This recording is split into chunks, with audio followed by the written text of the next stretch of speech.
compound bars subjected to loads. A compound bar is a bar which is made up of two or more bars of different materials and fixed together. Like this. Here we are giving an example. A compound bar made up of two materials, bronze and copper. They are fixed together and it is subjected to a load of P. When a compound bar is subjected to a load and if the strains in the different components of the compound bar are same, then the stress developed in the material are proportional to their moduli of elasticity. Load applied will be carried by materials based on the stress developed in the material and area of cross section of the material. Let epsilon be the strain of the compound bar. Sigma B stress developed in the bronze material. Sigma C stress developed in copper material. EB Young's modulus of bronze material. EC Young's modulus of copper material. Let AB is the area of cross section of the bronze material. AC is area of cross section of the copper material. The stress is equal to strain into Young's modulus, as we know. The stress developed in the material of the bronze sigma B is strain multiplied by Young's modulus of the bronze, epsilon into EB. Let us say this is equation 1. Stress developed in the material of copper sigma C is equal to epsilon into EC, that is strain multiplied by Young's modulus of copper. Let us say this is equation 2. Dividing equation 1 with equation 2, EB by EC, that is Young's modulus of bronze divided by Young's modulus of copper, is equal to stress developed in the bronze material divided by stress developed in the copper material. Let us say this is equation 3. Load carried by bronze is equal to stress developed in the bronze multiplied by area of cross section of the bronze. This is equal to sigma B into AB.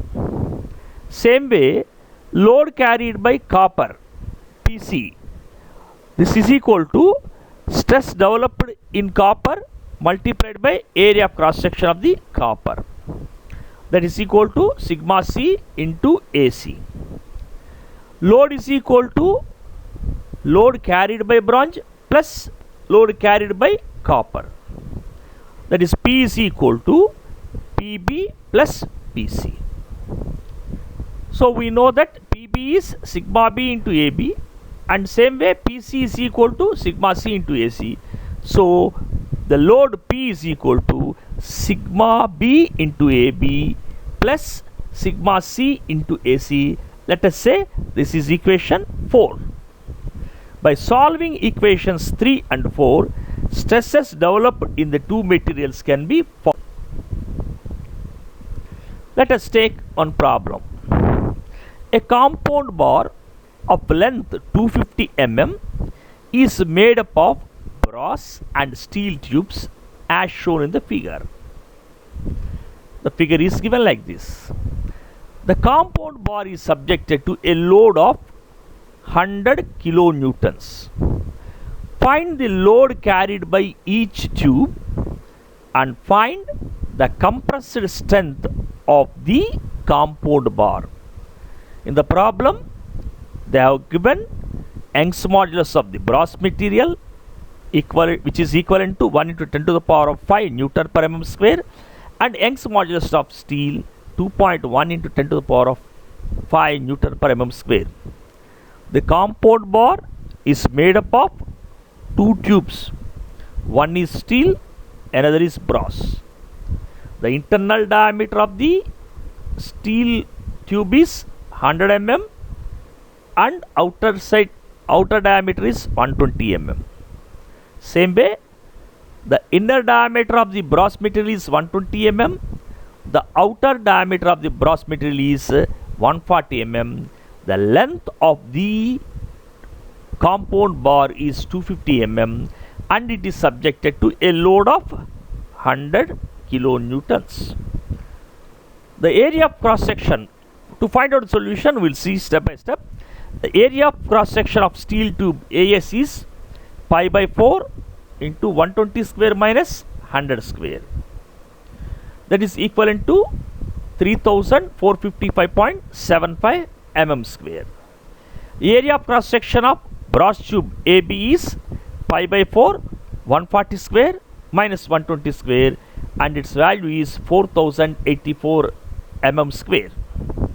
The total load is 100 kilonewtons, that means 1 lakh newtons. Let sigma B is stress developed in brass, sigma S stress developed in steel. The total load is equivalent to AS into sigma S plus AB into sigma B. That is load carried by steel material plus load carried by brass material.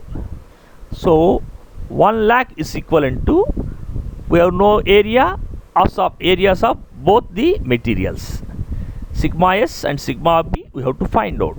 So 1 lakh is equivalent to 3455.75 into sigma S plus 4084 sigma B. Let us say this is equation 1. As it is a compound bar, both brass and steel materials will have same strain. So strain is equivalent to sigma S by ES is also equivalent to sigma B by EB. So if we know the values of Young's modulus of steel and brass. So if we substitute this one, we are getting a relation between sigma S and sigma B. Sigma S is equivalent to 2.1 sigma B. Let us say this is equation 2. Substituting equation 2 in 1, 1 lakh is equivalent to 3455.75 into 2.1 sigma B. That is, instead of sigma S, we have written 2.1 sigma B plus 4084 sigma B. From this one, we can find out the value of sigma B, that is stress developed in the brass material, that is equivalent to 8.82 Newton per mm square. Sigma S is 2.1 times sigma B.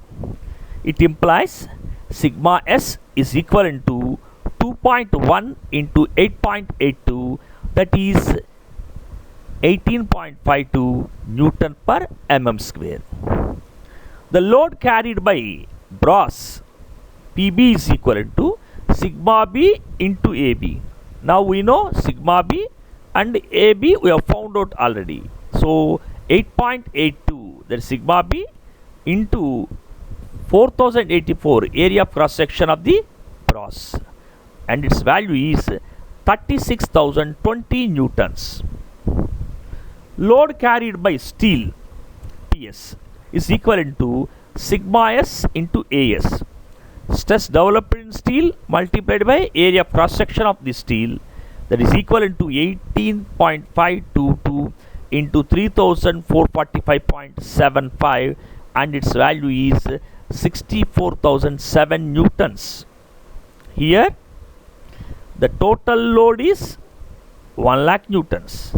The load carried by PB we got as 36,020 newtons. Load carried by steel we got as 64,007 newtons. So because we have to get the total as 1 lakh, we can correct that one. So PB is 36,000 newtons, PS is 64,000 newtons. The strain is sigma B by EB. This is also equivalent to sigma s by Es also. So here we have taken strain is equal to sigma b by Eb, and its value is 0.000882. It is strain will not have any units. So the shortening of the tubes, the value will be strain multiplied by its original length, that is equivalent to 0.000882 multiplied by 250, that is coming to 0.02205 mm. So this is the shortening length of the tubes.